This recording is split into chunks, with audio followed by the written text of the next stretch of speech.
In my 30-year guitar journey, I've owned well over 100 guitar pedals, and I've realized one thing.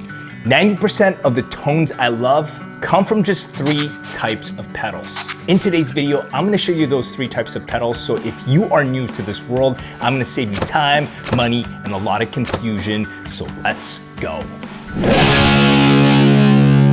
The first pedal that I use the most is probably not a surprise to you because you probably use this most, is an overdrive pedal. Now, when I think of an overdrive pedal, I think of a low to medium gain pedal. Overdrives are designed to give you a natural, transparent boost that pushes your amplifier to that creamy, classic breakup. If you've seen my channel at all, then you know that my main amp is a Vox AC15, and when I play shows is a Vox AC30. And how I love running those amps for my clean tone is actually the edge of breakup. I get a lot of comments from dudes saying, well, your clean tone is actually really dirty. Well, dude, I love running my amps on the edge of breakup, and then I roll down the volume to really clean it up. But for the most part, I like a little grit in my clean tones. What overdrive pedals do for my rig and for my tone is that it takes my Vox AC30 or AC15 edge of breakup sound,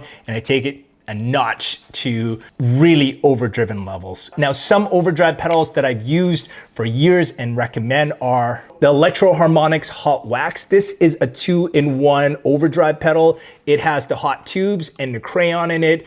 This is a great pedal.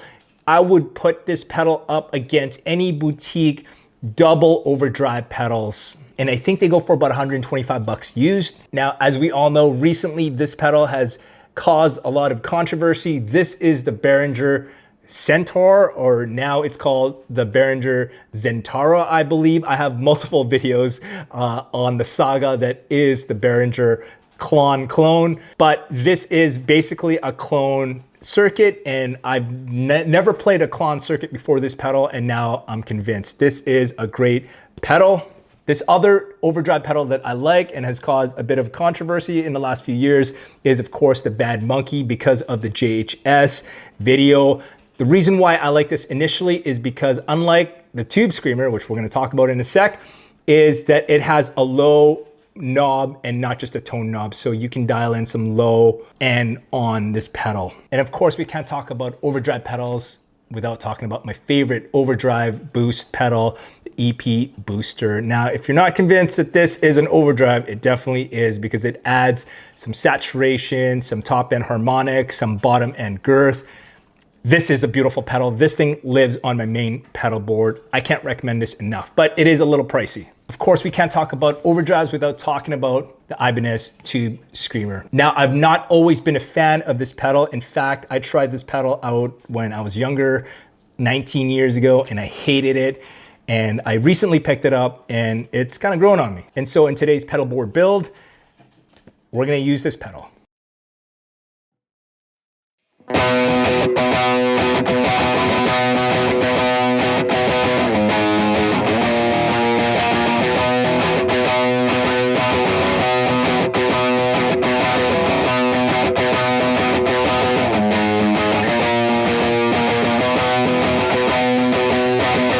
Now, just a quick word before we talk about the 2 other pedals. I can't recommend enough you getting a pedal board to put all your pedals in instead of you just having them on the floor, which is okay, but there's something about being pro about using a little pedal board, even a little guy like this. And shout out to Donner for sending me this pedal board. I will have a link down in the descriptions below. This is the perfect mini pedal board. In fact, I actually have this exact same one for my main board, and I just wanted to have a second one for this video, so I asked Donner to send me this one. One cool thing about this board is not only the size, but its depth, and you can hide the power supply at the bottom here. So great little pedal board. The second pedal I use the most is a distortion pedal. Now, a distortion pedal adds saturation more than an overdrive pedal, and it adds color to your amp sound. So just be aware, if you like your clean amp sound, then this will add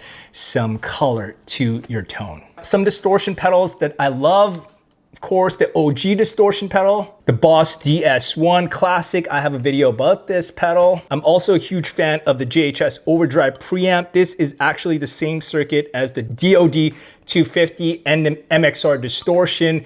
Even though it says Overdrive on it, don't be fooled. This has a lot of gain on tap and it has two options. A little bougie pedal. I don't think they make these anymore, but if you can find them used, I can't recommend this enough. And for distortion pedals, I'm a huge fan of amp in a box, and what better amp in a box type pedals than to emulate Plexi's my other favorite amp. And for that, I love this pedal, the Carl Martin Plexi Tone. This does the Plexi thing, but does it on steroids. Cool little pedal. I've used this on the Dark Horses record. I'll have a link to that album down in the descriptions below. And if you couldn't tell, I'm an Exotic Effects fanboy. I have the SL Drive. This also does the Plexi thing, but not as aggressive as the Carl Martin, but this is still warmth and woody. This thing really is a kick-ass pedal, and it's small, so it fits any pedal board, and paired with the EP booster, man, that's all you need. And in fact, that's what I've used for years. This and the EP booster. Speaking of the SL Drive, one pedal that I got this year, sent to me by Donner, by the way, that really surprised me is their O2 from their Embark series. Now, the Embark series is a no-nonsense line of pedals that they have. These are available on Amazon. This is the O2. Can you guys read that? Which is distortion. This pedal reminds me a lot of the SL Drive. It has Marshall cranked amp tones, and it's a fantastic, and I think it goes for like 30 bucks or something like that. So really, really great sounding pedal.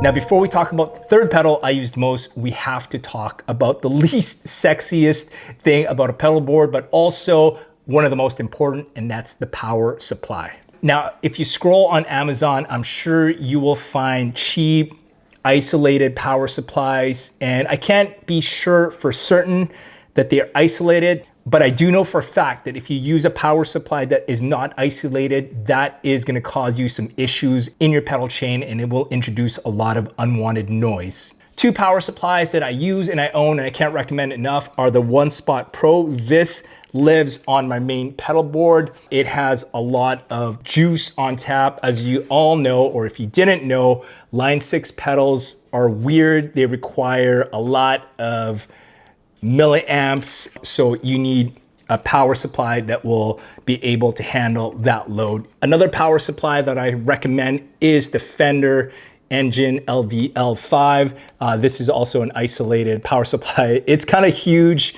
but for this board, which is the Pedal Train Metro, there's not enough space to mount it underneath, so unfortunately it has to go on top. But this is a great power supply, and again, it powers the Line 6, which are the most annoying pedals to power. Long story short, don't cheap out on a power supply. Get yourself a nice isolated power supply. Yeah, that's it. And finally, the last pedal that I use the most is a delay pedal, more specifically a delay pedal with a dotted eighth delay setting and a tap tempo. Now, why do I need that instead of just a regular delay pedal without all these features? Well, I love the Edge from U2, and one of the techniques that I literally steal from him is doing the dotted eighth delay. Go check out my single Give and Take, which features AJ Perdomo of The Dangerous Summer. That verse, that riff, the chorus, I think in that song uses all dotted eighth delay, and I just love that rhythmic delay sound. So there's a lot of cheap delays on Amazon. I've never actually tried any of them, like the Flamma or even Donner, but if you guys want to send me those to try out, I will be more than happy to try those out. But some delay pedals that I love and that I used for years are, man, any of the Line 6 pedals. My secondary board has the M5. I use that strictly for the digital delay stuff. On my main board, I also use the Line 6 product, the HX Stomp. That takes care of all my delays. Other delay pedals that I love are the Empress Tape Delay. This is a Canadian company, shout out Empress.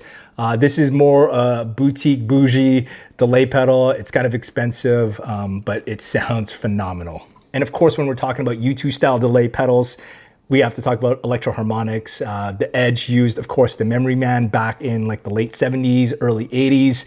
I picked this one up used for about $100. This is the Memory Boy Deluxe. It's an analog delay, so it's got that warmth analog thing, but it has dotted eighth and a tap tempo, so it's more modern. This thing sounds phenomenal, and it's going on this board.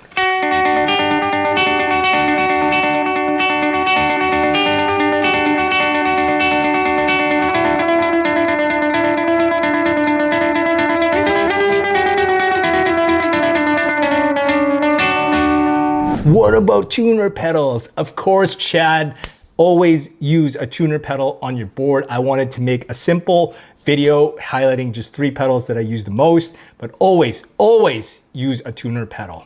Other pedals that I use are obviously some modulation. I love the Phase 95, the Phase 90, and the Small Stone. I don't use a whole lot of chorus or flange or any of that stuff, so that's why they're not included in this video. And lastly, I do use some reverb from time to time. 2 reverbs that I like are the GHS 3 series, that's $100. And I also tried this pedal recently. This is the Donner Verb Square. It has 8 reverbs or 7, I think. It sounds fantastic. And I think this is like $50 or something like that. So great little pedals. And that's it. These are the 3 types of pedals I use the most: overdrive, distortion, delay with tap tempo, and dotted eighth setting. I wanna know what types of pedals do you use the most? Comment down below. And guys, let's have a nice, friendly conversation about this. Just because a dude does not use or like the same pedal as you does not mean you get to talk shit about him. So let's keep it friendly. We're all just a bunch of guitar nerds talking about gear, okay? If you need help building a pedal board, I have a video about that. I will link it right here. Thank you for watching. I will see you guys in the next video. Peace.